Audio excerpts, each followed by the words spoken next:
ನಮಸ್ಕಾರ. ಇವತ್ ನಾವು ಭಗವದ್ಗೀತೆ ಬಗ್ಗೆ ಮಾತಾಡೋಣ.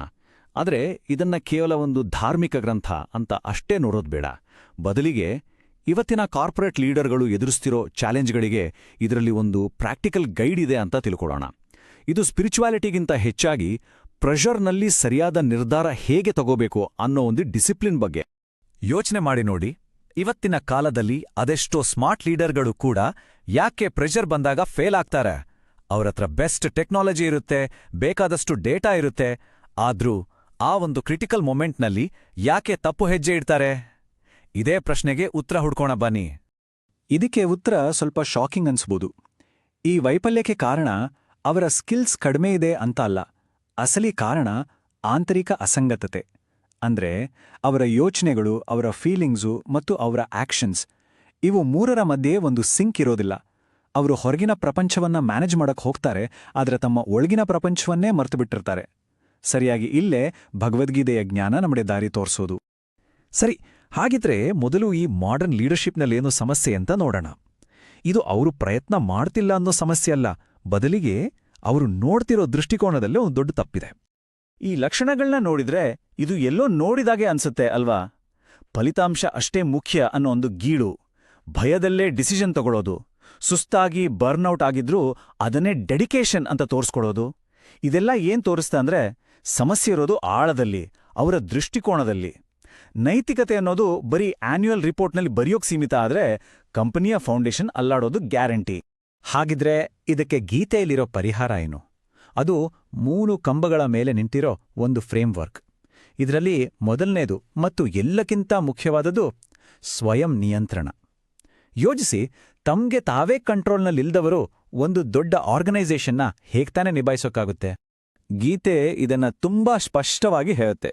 ಲೀಡರ್ಶಿಪ್ ಅನ್ನೋ ಅಧಿಕಾರ ಬರೋದು ಚೇರಿಂದ ಅಲ್ಲ, ಅದು ಬರೋದು ಸೆಲ್ಫ್ ಕಂಟ್ರೋಲಿಂದ. ಆತ್ಮಜಯ ಅಂದ್ರೆ ಇದೆ. ನಮ್ಮ ಯೋಚನೆಗಳನ್ನ, ನಮ್ಮ ಎಮೋಷನ್ಸ್ಗಳನ್ನ, ನಮ್ಮ ಇಂಪಲ್ಸ್ಗಳನ್ನ ಮ್ಯಾನೇಜ್ ಮಾಡೋ ಕೆಪಾಸಿಟಿ. ನಮ್ಮ ಮನಸ್ಸು ನಮ್ಮ ಕಂಟ್ರೋಲ್ನಲ್ಲಿದ್ರೆ ಅದಕ್ಕಿಂತ ದೊಡ್ಡ ಆಸ್ತಿ ಬೇರೆ ಇಲ್ಲ. ಒಂದ್ವೇಳೆ ಅದು ನಮ್ಮ ಮಾತೇ ಕೇಳಲ್ಲ ಅಂದ್ರೆ ಅದಕ್ಕಿಂತ ದೊಡ್ಡ ಶತ್ರುನೂ ಬೇರೆ ಇಲ್ಲ. ಒಂದು ಕ್ರೈಸಿಸ್ ಬಂದಾಗ ನಾವೆಲ್ಲ ಸಾಮಾನ್ಯವಾಗಿ ಏನ್ ಮಾಡ್ತೀವಿ? ತಕ್ಷಣ ಏನಾದ್ರೂ ಮಾಡೋಕ್ ಹೋಗ್ತೀವಿ ಅಲ್ವಾ? ಆದ್ರೆ ಕೃಷ್ಣ ಹೇಳೋದು ಇದಕ್ಕೆ ತದ್ವಿರುದ್ಧ. ಕುರುಕ್ಷೇತ್ರ ಯುದ್ಧ ಭೂಮಿಯಲ್ಲಿ ಅರ್ಜುನನಿಗೆ ಅವನು ಮೊದಲು ಹೇಳಿದ್ದೆ 1 ನಿಮಿಷ ನಿಲ್ಲು ಅಂತ.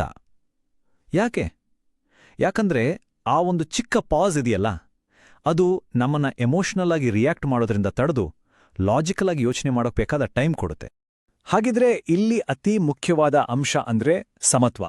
ಅಂದ್ರೆ ಗೆದ್ದಾಗ ಹಿಗ್ಗೋದು, ಸೋತಾಗ ಕುಗ್ಗೋದು, ಎರಡನ್ನೂ ಮಾಡದೇ ಇರೋದು. ಇದು ಎಮೋಷನ್ಸ್ ಇಲ್ದೇ ಇರೋದಲ್ಲ, ಬದಲಿಗೆ ಎಮೋಷನಲ್ ಆಗಿ ಸ್ಟೇಬಲ್ ಆಗಿರೋದು. ಇದನ್ನ ಲೀಡರ್ಶಿಪ್ನಲ್ಲಿ ತುಂಬಾ ಜನ ಕಡೆಗಣಿಸ್ತಾರೆ.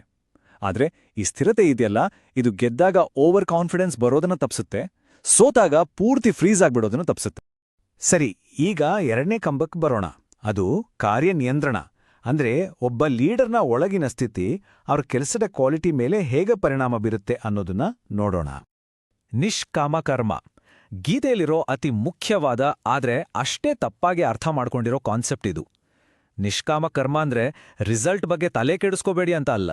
ಅದರ ನಿಜವಾದ ಅರ್ಥ ರಿಸಲ್ಟ್ ಏನಾಗುತ್ತೋ ಅನ್ನೋ ಭಯ ಅಥವಾ ಆಸೆ ನಮ್ಮ ಕೆಲ್ಸದ ಕ್ವಾಲಿಟಿಯನ್ನ ಹಾಳು ಮಾಡಬಾರ್ದು ಅಂತ. ಸಿಂಪಲ್ ಆಗಿ ಹೇಳೋದಾದ್ರೆ ಇದು ಭಯದಿಂದ ನಮ್ಮ ಪರ್ಫಾರ್ಮೆನ್ಸ್ಗೆ ಫ್ರೀಡಮ್ ಕೊಡೋ ಒಂದು ದಾರಿ. ಈ ಟೇಬಲ್ ನೋಡಿ, ತುಂಬಾ ಕ್ಲಿಯರ್ ಆಗುತ್ತೆ. ರಿಸಲ್ಟ್ ಅಂತ ಅದ್ರ ಬಗ್ಗೆನೇ ತಲೆ ಕೆಡ್ಸ್ಕೊಂಡ್ರೆ ಆಂಗ್ಸೈಟಿ, ಭಯ ಶುರುವಾಗತ್ತೆ. ಆಮೇಲೆ ಶಾರ್ಟ್ಕಟ್ಗಳನ್ನ ಹುಡ್ಕೋಕೆ ಶುರು ಮಾಡ್ತೀವಿ. ಆದ್ರೆ ಅದರ ಬದಲು ನಾವು ಮಾಡ್ತೀಯೋ ಪ್ರಾಸೆಸ್ ಮೇಲೆ ಫೋಕಸ್ ಮಾಡಿದ್ರೆ ಏನಾಗುತ್ತೆ? ನಮ್ಮ ಸ್ಕಿಲ್ ಜಾಸ್ತಿ ಆಗತ್ತೆ, ಕಾನ್ಸಂಟ್ರೇಷನ್ ಹೆಚ್ಚಾಗುತ್ತೆ. ಆಗ ರಿಸಲ್ಟ್ ತಾನಾಗೆ ಚೆನ್ನಾಗಿ ಬರುತ್ತೆ, ಸ್ಥಿರವಾಗಿರುತ್ತೆ. ನೋಡಿ, ಇದೇ ಪ್ರಾಚೀನ ಜ್ಞಾನ ಇವತ್ತಿನ ಮಾಡರ್ನ್ ಥಿಂಕಿಂಗ್ಗೆ ಎಷ್ಟು ಚೆನ್ನಾಗಿ ಕನೆಕ್ಟ್ ಆಗುತ್ತೆ ಅಂತ. ಅಟಾಮಿಕ್ ಹ್ಯಾಬಿಟ್ಸ್ ಪುಸ್ತಕದಲ್ಲಿ ಜೇಮ್ಸ್ ಕ್ಲಿಯರ್ ಇದನ್ನೇ ಹೇಳೋದು. ಗೋಲ್ಸ್ ಅನ್ನೋದು ನಮಗೆ ಬೇಕಾಗಿರೋ ರಿಸಲ್ಟ್ ಅಷ್ಟೇ, ಆದ್ರೆ ಸಿಸ್ಟಮ್ಸ್ ಅಂದ್ರೆ ನಾವು ಅದಕ್ಕಾಗಿ ಮಾಡೋ ಡಿಸಿಪ್ಲಿನ್ಡ್ ಆಕ್ಷನ್. ಒಂದು ಒಳ್ಳೆ ಸಿಸ್ಟಮ್ ಇಲ್ಲದೆ ಬರೀ ಗೋಲ್ಸ್ ಬಗ್ಗೆ ಮಾತಾಡಿದ್ರೆ ಅದು ಲಕ್ ಮೇಲೆ ಡಿಪೆಂಡ್ ಆದಾಗ ಆಯ್ತು. ಗೀತೆಯಲ್ಲಿ ಯಜ್ಞಭಾವ ಅಂತೊಂದು ಕಾನ್ಸೆಪ್ಟ್ ಇದೆ. ಅಂದ್ರೆ ನಾವು ಮಾಡೋ ಕೆಲಸವನ್ನ ಒಂದು ಕೊಡುಗೆಯಾಗಿ ನೋಡೋದು. ನಮ್ಮ ಕೆಲಸದ ಹಿಂದೆ ಒಂದು ದೊಡ್ಡ ಪರ್ಪಸ್ ಇದೆ ಅಂತ ನಮಗೆ ಅನ್ಸಿದ್ರೆ ಆ ಕೆಲಸ ಬರೆಯೊಂದು ಕೆಲಸ ಆಗಿ ಉಳಿಯಲ್ಲ, ಅದೊಂದು ಮೆಡಿಟೇಷನ್ ತರ ಆಗ್ಬಿಡುತ್ತೆ. ಈ ಮೀನಿಂಗ್ಫುಲ್ ವರ್ಕ್ ಇದೆಯಲ್ಲ, ಇದು ನಮ್ಮ ಒಳಗಿನ ಮೋಟಿವೇಶನ್ನ ಕಿಚ್ಚು ಹಚ್ಚುತ್ತೆ. ಇದು ಯಾವುದೇ ಕಂಪನಿಗೆ ಒಂದು ದೊಡ್ಡ ಕಾಂಪಿಟೇಟಿವ್ ಅಡ್ವಾಂಟೇಜ್. ಇನ್ನು ಮೂರನೇ ಮತ್ತು ಕೊನೆಯ ಕಂಬ, ಅದು ಸಂಘಟನೆಯ ನಿಯಂತ್ರಣ. ಒಬ್ಬ ಲೀಡರ್ನ ಸ್ಟೈಲ್ ಇಡೀ ಆರ್ಗನೈಸೇಷನ್ ಮೇಲೆ ಯಾವ ರೀತಿ ಪ್ರಭಾವ ಬೀರುತ್ತೆ ಅಂತ ಇಲ್ಲಿ ನೋಡೋಣ. ಇದು ಒಪ್ಕೊಳ್ಳೋಕೆ ಸ್ವಲ್ಪ ಕಷ್ಟ ಆದ್ರೂ ಇದೇ ನಿಜ. ಒಂದ್ ಕಂಪ್ನಿಯ ಕಲ್ಚರ್ ಅಂದ್ರೆ ಲೀಡರ್ ಏನ್ ಹೇಳ್ತಾರೆ ಅನ್ನೋದಲ್ಲ, ಬದಲಿಗೆ ಅವರು ಏನನ್ನ ಸಹಿಸ್ಕೊಳ್ತಾರೆ, ಯಾವುದಕ್ಕೆ ರಿವಾರ್ಡ್ ಮಾಡ್ತಾರೆ ಮತ್ತು ಮುಖ್ಯವಾಗಿ ಅವರು ಸ್ವತಃ ಹೇಗೆ ನಡ್ಕೊಳ್ತಾರೆ ಅನ್ನೋದೇ ಅಸ್ಲಿ ಕಲ್ಚರ್. ಉದಾಹರಣೆಗೆ, ಲೀಡರ್ ಟ್ರಾನ್ಸ್ಪರೆನ್ಸಿ ಬಗ್ಗೆ ಭಾಷಣ ಮಾಡಿ ಆದರೆ ಸೀಕ್ರೆಟಾಗಿ ಕೆಲಸ ಮಾಡೋರಿಗೆ ಪ್ರಮೋಷನ್ ಕೊಟ್ರೆ ಅಲ್ಲಿ ನಿಜವಾದ ಕಲ್ಚರ್ ಯಾವುದು ಅಂತ ಎಲ್ರಿಗೂ ಗೊತ್ತಾಗತ್ತೆ. ಒಂದು ಆರ್ಗನೈಸೇಷನ್ ಫೇಲ್ ಆಗೋಕೆ ಮುಖ್ಯ ಕಾರಣ ಟ್ಯಾಲೆಂಟ್ ಇಲ್ಲದೆ ಇರೋದಲ್ಲ, ಬದಲಿಗೆ ಸರಿಯಿರೋ ಟ್ಯಾಲೆಂಟನ್ನ ತಪ್ಪು ಜಾಗದಲ್ಲಿ ಕೂರಿಸ್ಬಿಡೋದು. ಜಿಮ್ ಕಾಲಿನ್ಸ್ ಹೇಳೋ ಹಾಗೆ ಫಸ್ಟ್ ಹೂ ದೆನ್ ವಾಟ್. ಸ್ವಧರ್ಮ ಅನ್ನೋ ಗೀತೆಯ ಕಾನ್ಸೆಪ್ಟ್ ಕೂಡ ಇದನ್ನೇ ಹೇಳುತ್ತೆ.